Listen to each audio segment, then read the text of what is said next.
Pranam, Namaskar. How are you all? Hope to find all of you in healthy and happy spirits. Panchatattva Girl brings you her potpourri platter, from which today I'm gonna pick a beautiful petal of yet another book. Books, they are wonderful, isn't it? Open a book and you will find people and places of every kind. Open a book and you can be anything that you want to be. Open a book and you can share wondrous worlds you find in there.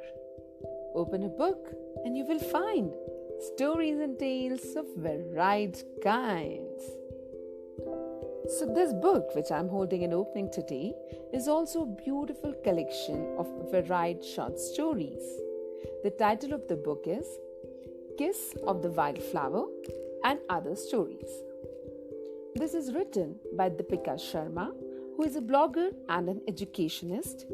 She pens down her thoughts in such short stories on her blog too, and believes in creativity within all of us. I'm going to share a glimpse of her book by reading out some parts of her story. Hope you like it and look forward to read her stories. The story which I have picked is titled Two Lives. So let's hear with me. As Raghu carried his new plant to school, he felt proud. It was the most beautiful chrysanthemum you had ever seen. The beautiful pink color almost smiled at you.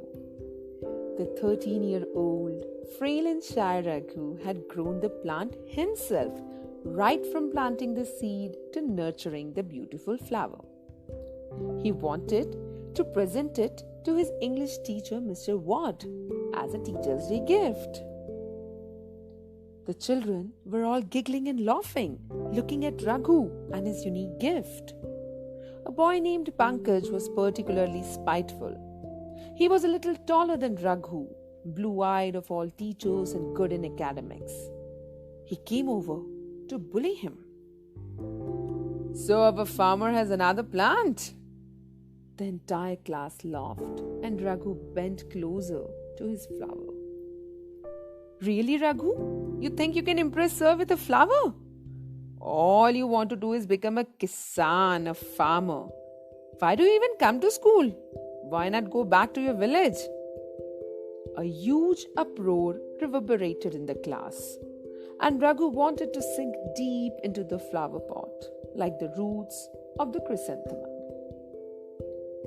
Mr. Ward walked in, hearing the commotion, and ordered them to be seated. The children quickly fell back to their seats like soldiers trained to take orders. Only Raghu wanted to become invisible. Oh, what have we here? He said in his booming voice. Raghu, so it is you again. Why is there a plant on your table? I'm quite fed up of your antics. If a farmer is what you want to become, then stay at home, boy. Don't disturb the school. The class was giggling again, and Raghu could hardly utter sorry. On his way back, he threw the plant in the dustbin.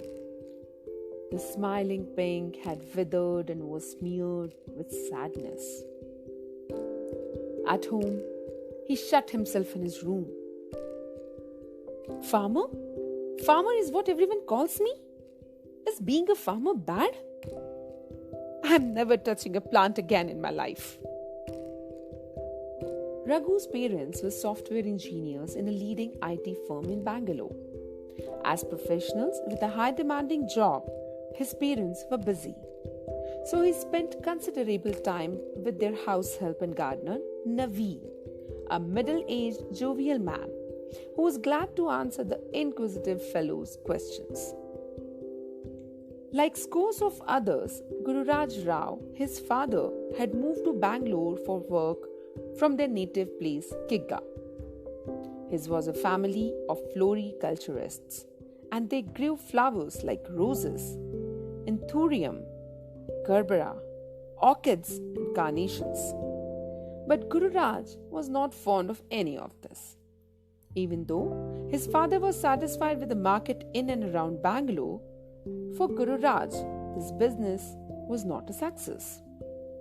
He did not find it satisfying, as it did not measure up to the criteria of success he had set for himself. Raghu, however, loved going to his grandparents' farm. Since he was a little child, he had been fascinated by the magic the soil worked on the seed. His parents, however, were not interested in the farm and were consumed by corporate life. Raghu's grandfather saw his interest and would take him around and explain the nuances of how flowers grew, the type of soil required, the correct season for each flower, and the exact temperature needed. Raghu roamed around, fascinated. For him, summer break was absolute bliss. Being near mud, working and playing with it, planting seeds and watching them grow satisfied him. As soon as his father, Mr. Rao, came home, he summoned Raghu. "What is this? Another complaint from your school? That plant of yours created a ruckus. How many times do Ma and I have to make it clear to you that you will not be growing any plants inside this house? You have to study to be successful, not a farmer. I have had enough of this farming business.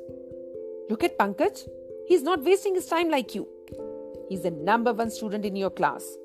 He will grow up to be a successful man. Life is like a coin and you can spend it any way you wish.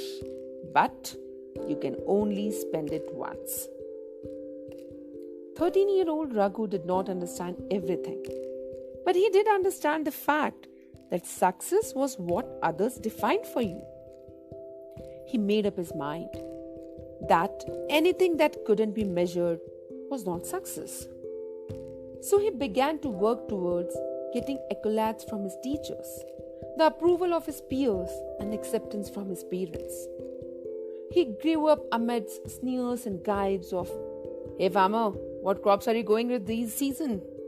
But now he had changed his definition of success and vowed that one day he would acquire everything people call success.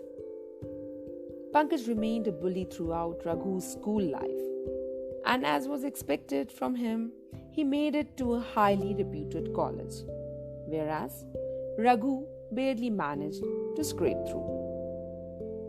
His college life got easier with Pankaj not around, and he found the love of his life in Seema. They met in front of a flower shop in Bangalore. Even though Raghu had buried his love for growing flowers deep inside him, he could not stop himself from staring at them with eyes wide open, like a child, and wondering at the beauty. Seema, who had come to buy some, saw this young man standing outside the shop with happiness and glee across his face, immersed in admiring the flowers.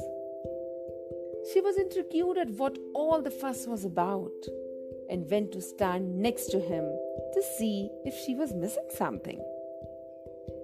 Raghu noticed her when her hand lightly brushed against his, and his jaw dropped as he saw this amazingly stunning girl right next to him. "So, does that flower have some story to it?" "All flowers do," he said, and broke into his favorite topic. Well, I will take a pause at this floral interaction. There is more to this story. To read the complete story and even the story of this flower and even Raghu and Seema, just go and grab this book and read some wonderfully woven stories. I wish Deepika loads of success and look forward to read all these wonderful stories. That's all for today from me. Panchatattva Girl will be back with more Kisse Kahani, tales and stories. Till then, keep reading, keep smiling and keep listening. Thank you. Bye bye.